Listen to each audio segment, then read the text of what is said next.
Started here. There you go. Okay. Good evening. Welcome to the League of Women Voters of Curry County's Zoom Candidate Forum for Port Orford City Council. I am Georgia Nowlin, tonight's moderator. I'd like to introduce our Voter Services co-chairs, Charlie Alexander and Mary Jane LaBelle. Mary Jane will be co-hosting the Zoom along with League member Colleen Bunn. Charlie will be our timer. This is the third of 4 candidate forums that will be recorded and available on channel 182, currycountyvoices.com, lwvcurry.org, lwvor.org, and vote411.org via YouTube. The broadcast of tonight's Port Orford City Council Candidates Forum is being furnished as a public service by the League of Women Voters of Curry County. Any reproductions, recording, transcription, or other use of this program without written permission is prohibited. Let me begin with the League of Women Voters mission statement. The League of Women Voters, a nonpartisan political organization, encourages informed and active participation in government, works to increase understanding of major public policy issues, and influences public policy through education and advocacy. The League does not support or oppose candidates running for elected office. Any voting person can be a member of the League of Women Voters. We have both men and women members and invite you to join. Because of COVID-19, this is a virtual candidate forum, a first for the League of Women Voters of Curry County. Our thanks to Paul Addis of the Coos Bay Library and a fellow community website partner of mine for his assistance with Zoom. Candidates running for Port Orford City Council are Gary Burns, Kim Nye, Tim Pogswizd, and Gregory Tidy. There are 3 open positions on the council. All candidates running for these contested positions have been invited to this forum. For the forum tonight, Mr. Pogswizd has declined. Here are some ground rules for tonight's forum. Unless you are asked to speak, please keep yourself on mute. Candidates will be asked to speak in rotating order. Initial speakers have been determined by verbal number drawing. Each candidate will be given 3 minutes for their opening statement. Once that portion is completed, we will go to the question and answer section of the forum. Questions have been collected from the public and League members prior to the forum. You will have 1.5 minutes to respond. Our timer, Charlie, will have Mary Jane put up the 30-second sign on the screen when you have 30 seconds left. When your time is up, a stop card will come on the screen. Candidates, can you see the cards? Okay. I will now introduce the candidates. As previously mentioned, all candidates were invited to the candidate forum. Speaking first as candidate for the Port Orford City Council is Gary Burns, incumbent. Gary? Yes, I'm Gary Burns, and I'm a wood carver and started carving in 1971 and started full-time in 1978. I've had a number of galleries and done art shows and just really still love carving as much as I did at the beginning. My partner Susan and I lived in Grants Pass, and a friend of ours moved here in 2014, and we started visiting the town and very quickly got to know a lot of people, and in no time wanted to move here, and moved here in 2015. We built a Tree Wizard Gallery on Jackson Street. My partner Susan is building a cute little tiny building next to the gallery.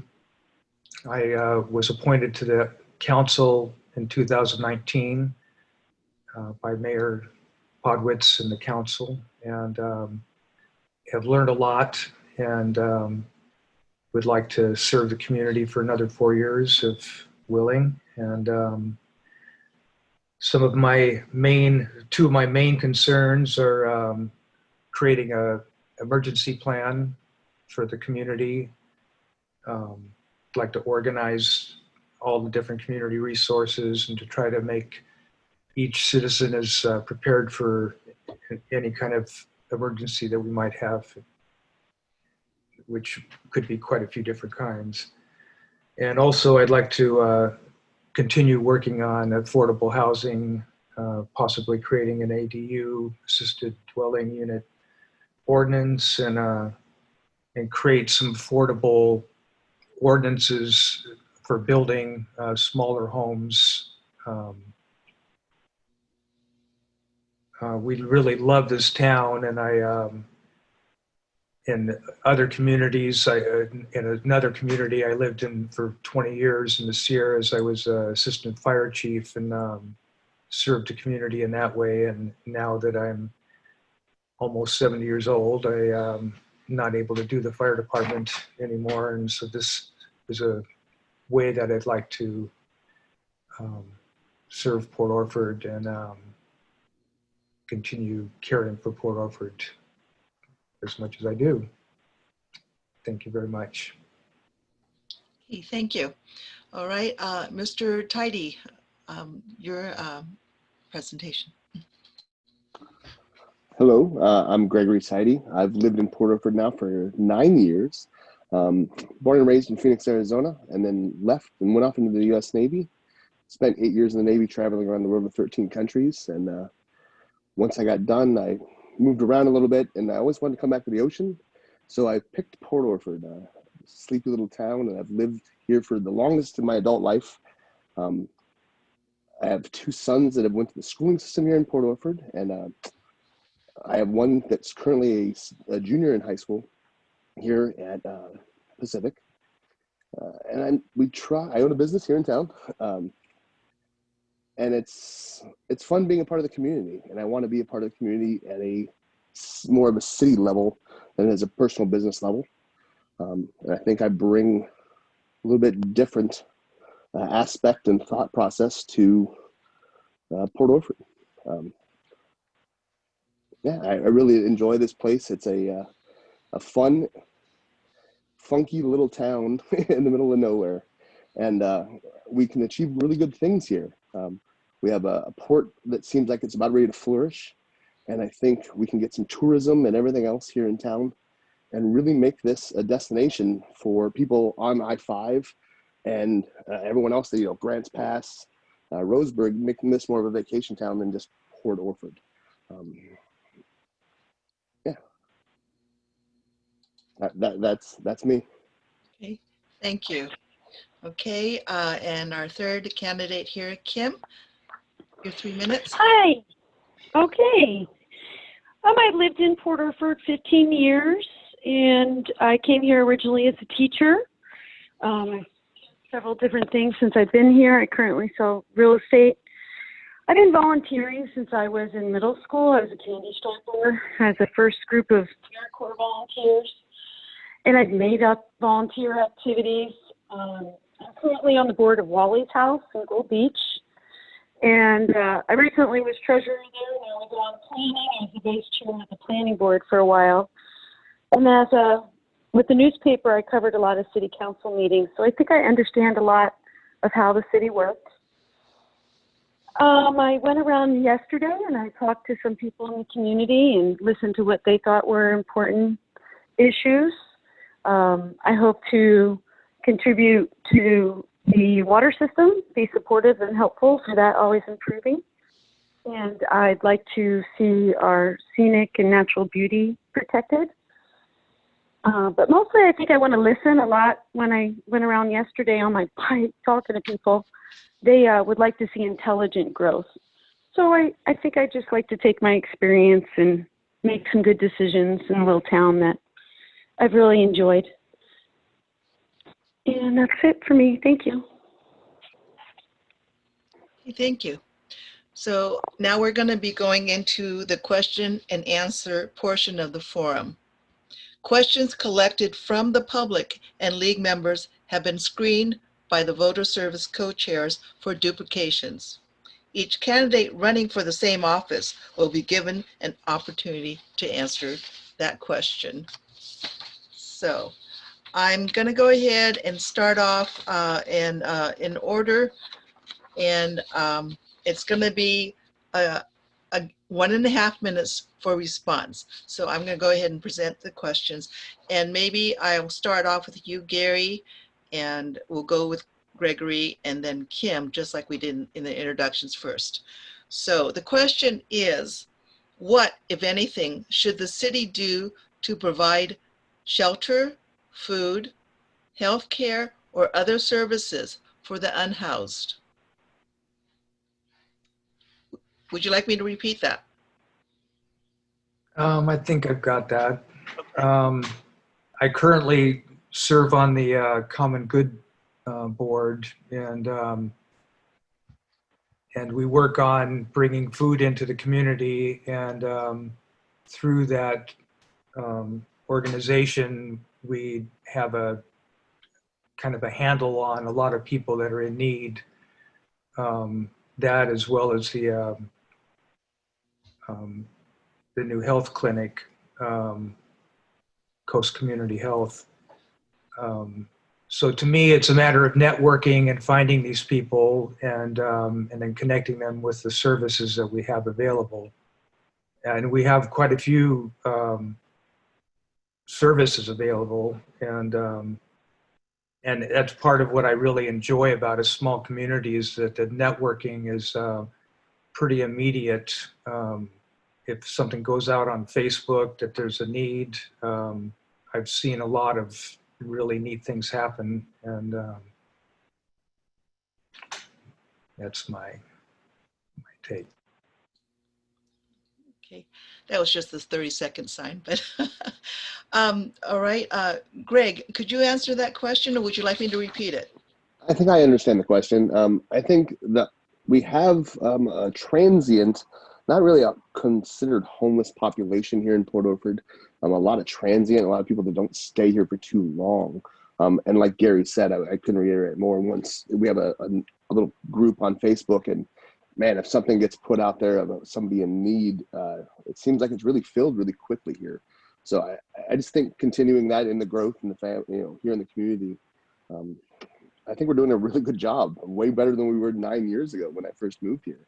So I think we're already progressing in that manner to where we're helping out people in need when they come in. Thank you. Okay, thank you. Kim? I'm third, and I think that the first two candidates gave great answers, and I think they said a lot of it. I too have seen the community be generous and come to the table and help people out when there was need.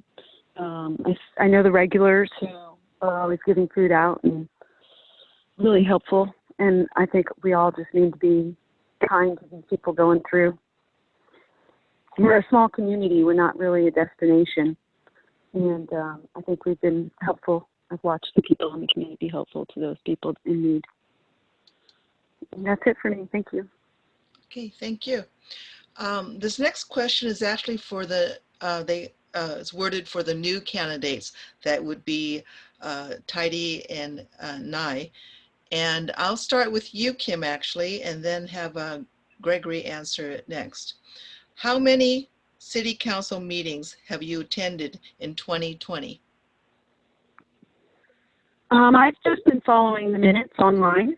I haven't attended any meetings. I've been attending my Wally's House meetings, and I am partly applying for this position to be more involved as the community is getting a little more closed with COVID. And I think more people need to participate. So that's why I'm here. And I'm just following the minutes online.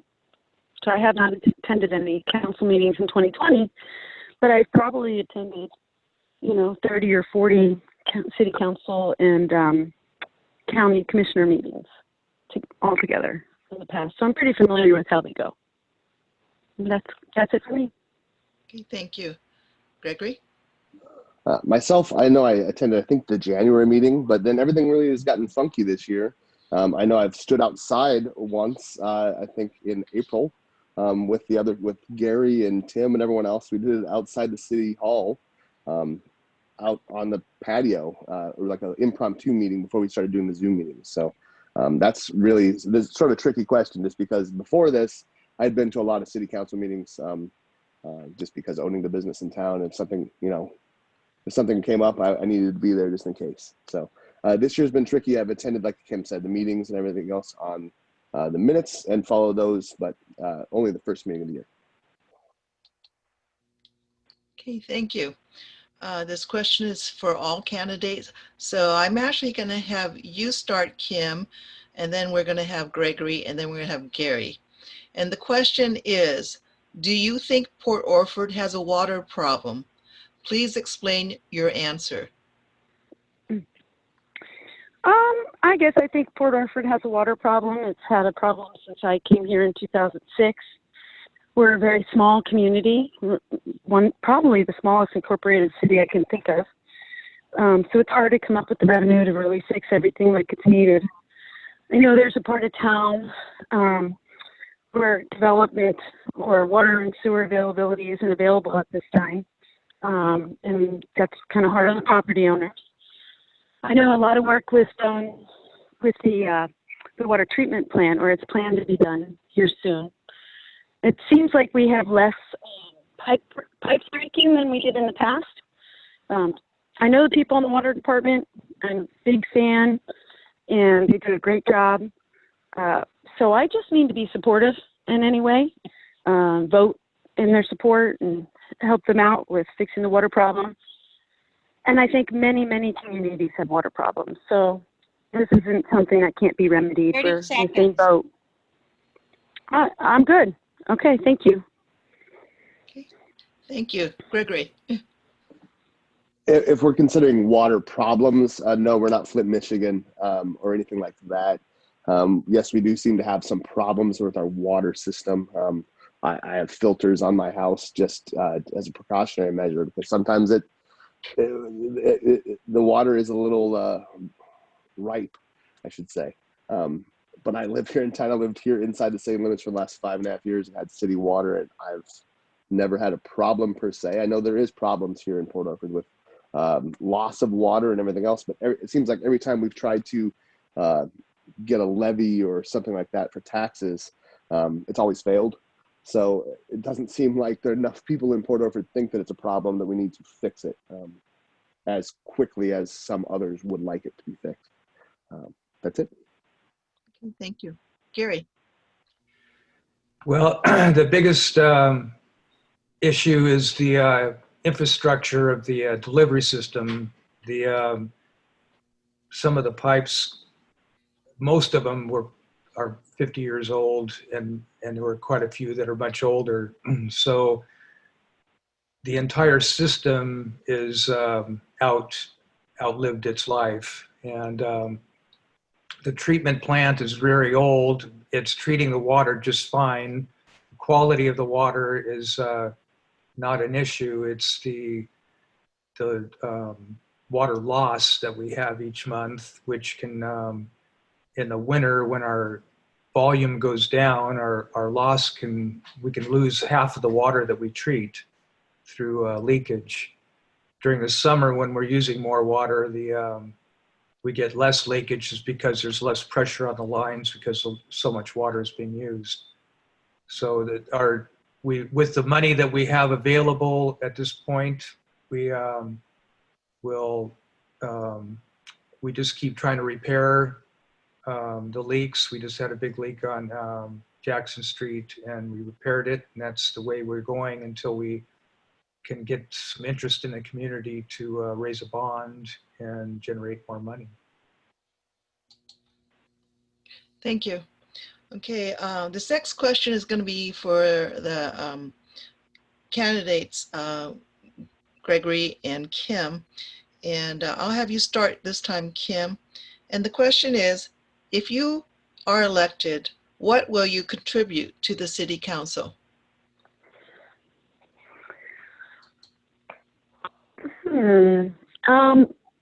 With decision making, I'm well researched in a lot of the topics.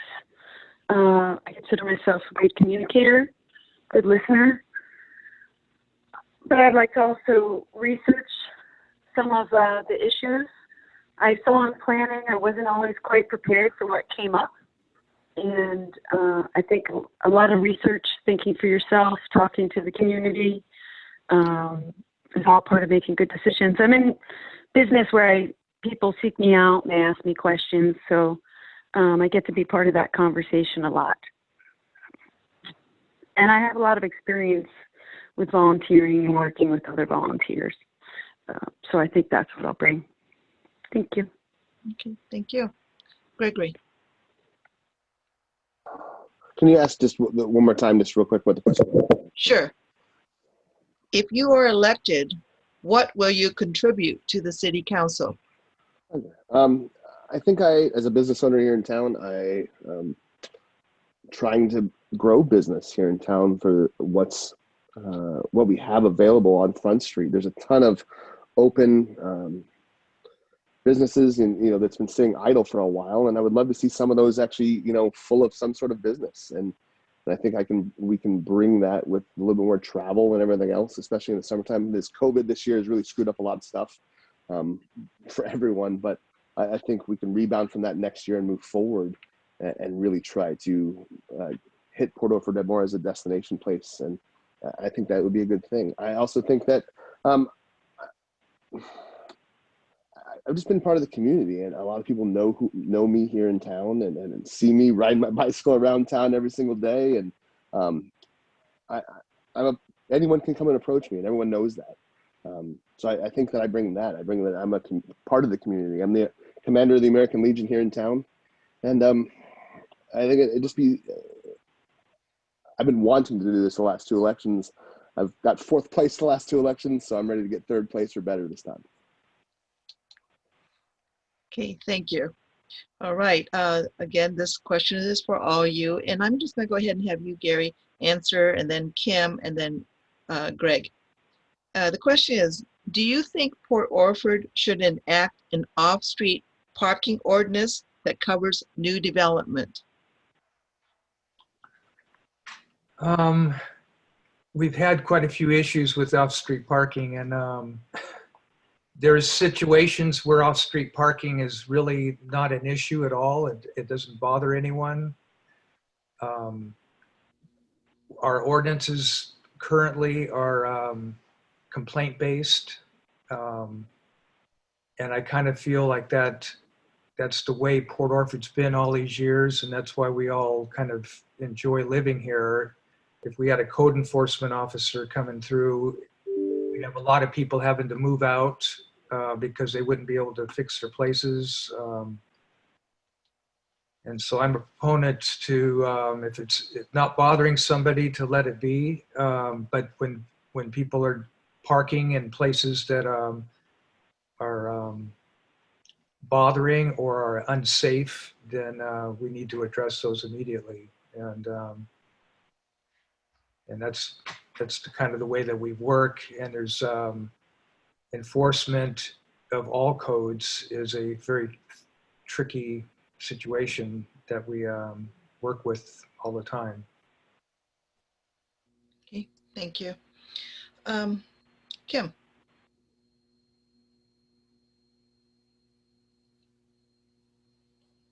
Kim? Sorry, I was still on mute. I too don't necessarily want to see an ordinance, and enforcement would be an issue. I think a couple signs in a few places might be nice. No overnight parking spots, but it being complaint-based, I wish that people would be neighborly and listen to their neighbors. I have seen a problem recently, and it seems to be a neighbor dispute. And I would hate to see the whole town have to have an ordinance when I've only really heard one or two problems in my whole time here about parking. There's actually lots of room to park in different places. So no, I don't see an ordinance at this time. Okay. Greg.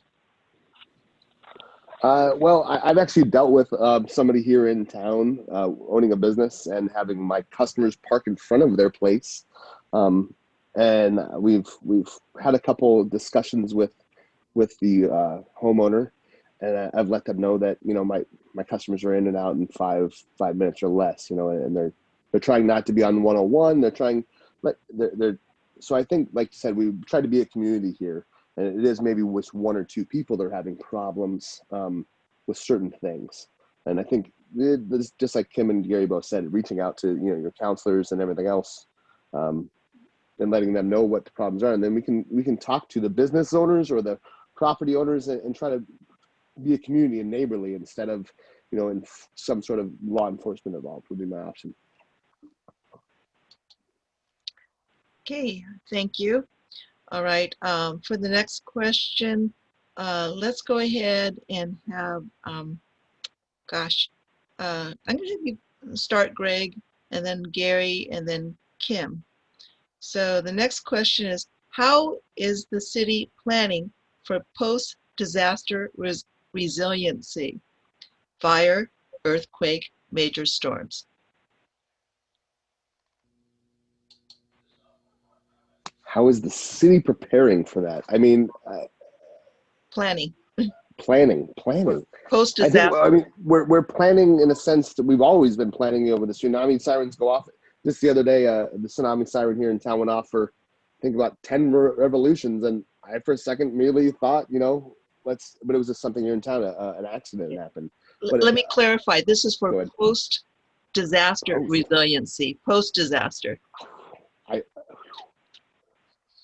I honestly don't know how we would do post-disaster right now because we're such a remote community. It would be community. I think that we would all come together as a community. There's enough stuff here in town. I know there's enough farmers here in town that have enough equipment and everything. And if we needed to get out of Port Orford post, earthquake or something like that, we have enough resources here locally that we could probably do that. But I honestly don't have a good answer for that. Okay, thank you. All right, Kim. I know that groups are always planning and preparing routes if we have a disaster. When I was planning, they invited, I can't think of where they were from, but prepared groups and talked about having food at the high school. I think people are always having the discussion to be prepared for it. But I'd agree with I'm Mr. going to Tidy. clarify the question again for you too. This is for post-disaster resiliency, after the disaster. Okay. So I do think that there are people that work on that in place. I think it's a work in progress. But I think there are people thinking about it and planning it, and it's important to them. I don't know where exactly it is today, but like I said, they talked about having a big food container at the high school that would be in a safe place, and talked about using the airport at Cape Blanco. So I think people are thinking about it. I think people will rise to the occasion. We're a small community, and I think we're in a good place. That's good for me. Thank you. Okay, thank you. Gary. Well, that was one of the things that I thought of first when I was appointed, and was pretty surprised that nothing has happened with emergency planning. And as I got involved in it, it became obvious why, because it's such a huge issue, and there's so many possibilities of how the community could get itself together. So that's something that I have been working on. I've got a small group of people that we're just going to be starting here soon to get together and brainstorm. Mostly I would like to be working on some grants to get as many individuals in town prepared with a water filter, the ability to poop in a bucket, and to have some food on hand. I want to see some situations in town where we can store blankets and water and food items. So it's a very important issue, but it's an issue that is easily put off. And I'm constantly working on Facebook, trying to remind people to get their go bags together, even if you just do a little bit at a time. So I'm a real proponent of this, and if elected, we'll be working on it. Okay, thank you. This is again questions for Greg and Kim. So I'll have you start first, Greg. And this question is, if you are elected, which liaison assignments would you seek and why? I would like to be in the Parks Commission. I've been eyeing up doing some stuff at the parks. My kid goes to the park every other day and goes hanging out at the skate park and goes walks around. Just getting some more stuff. I've actually thought about putting a disc golf course in our little park. We already have a pitching, a little putt-putt golf course in our little city park in Buffington. And I would love to put a little pitch and putt disc golf course there too, just to get some more community involvement. The pickleball course seems really good. I think the Parks Commission would be good, and it was Parks and I forget the other commission. I'm sorry. It wasn't finance. I know that. But I know for sure the Parks Commission is what I would like to go to immediately, or try to go into that side at least. Okay, great, thank you. Kim.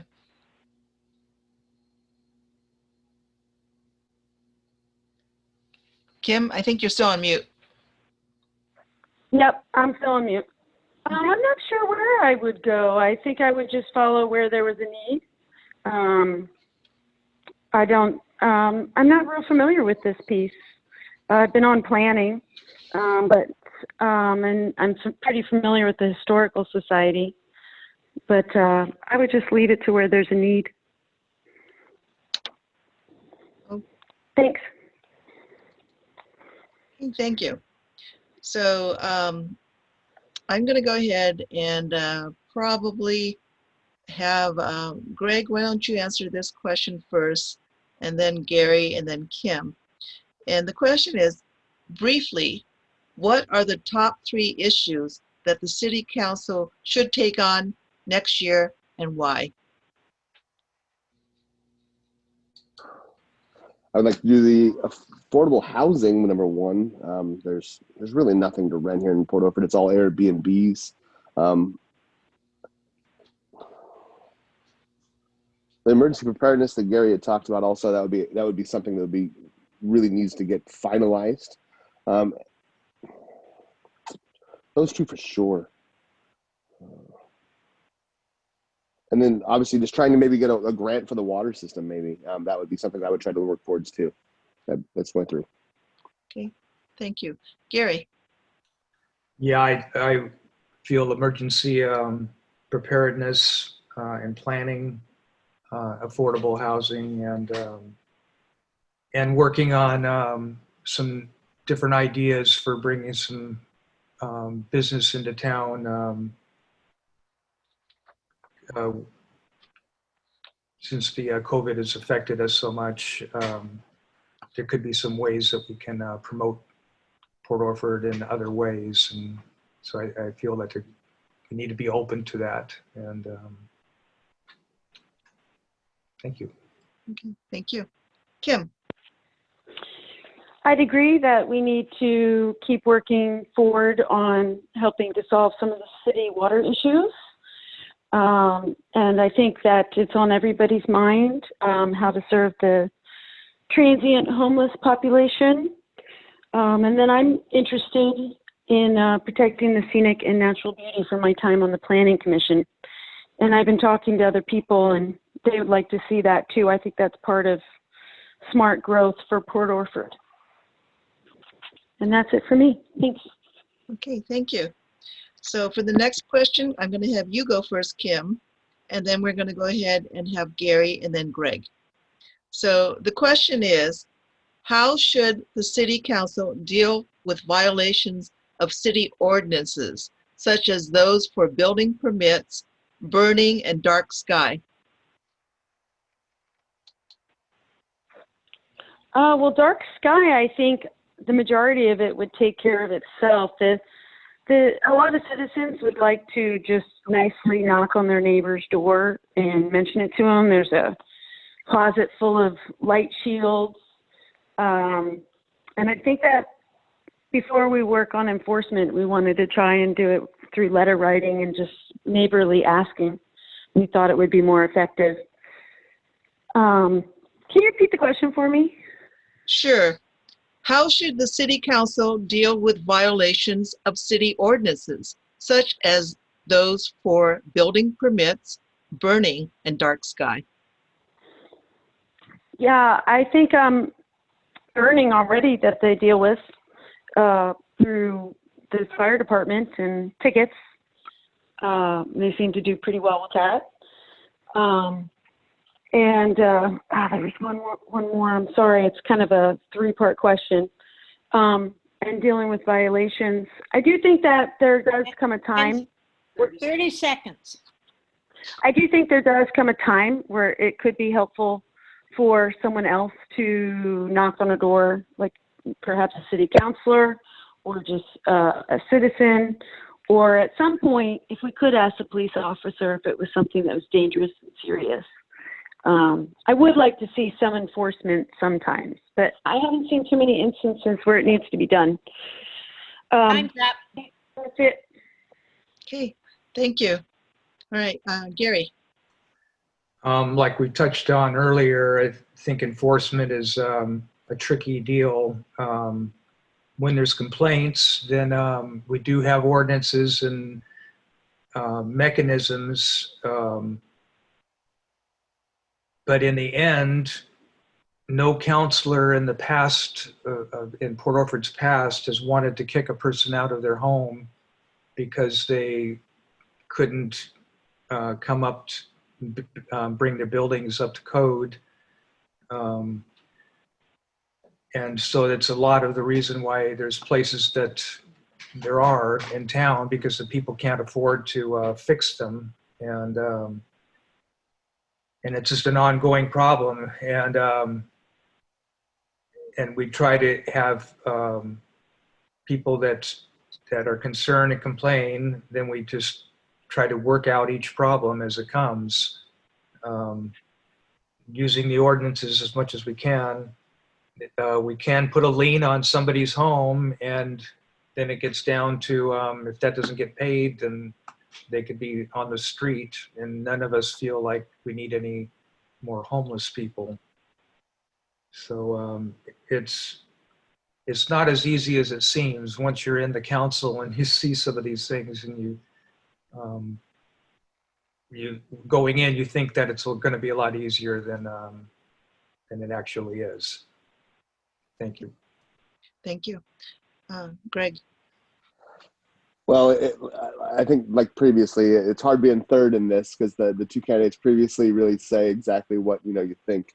But I think we do a great job here in Port Orford. If we need something, we call the city. You can talk to Terry. You can talk to people at the city if you need when your complaints are heard here. It's not like they're falling on deaf ears. I think the previous two said exactly what I can. Okay. Thanks. This completes tonight's Zoom candidate forum. I'm out of questions. As mentioned earlier, the candidate forum recordings will be available on channel 182, CurryCountyVoices.com, LWVCurry.org, LWVOR.org, and Vote411.org via YouTube. Thanks to those organizations for making them available. And the League thanks you, the candidates, for participating, and to you, the viewers, for watching and learning about your candidates. Good night.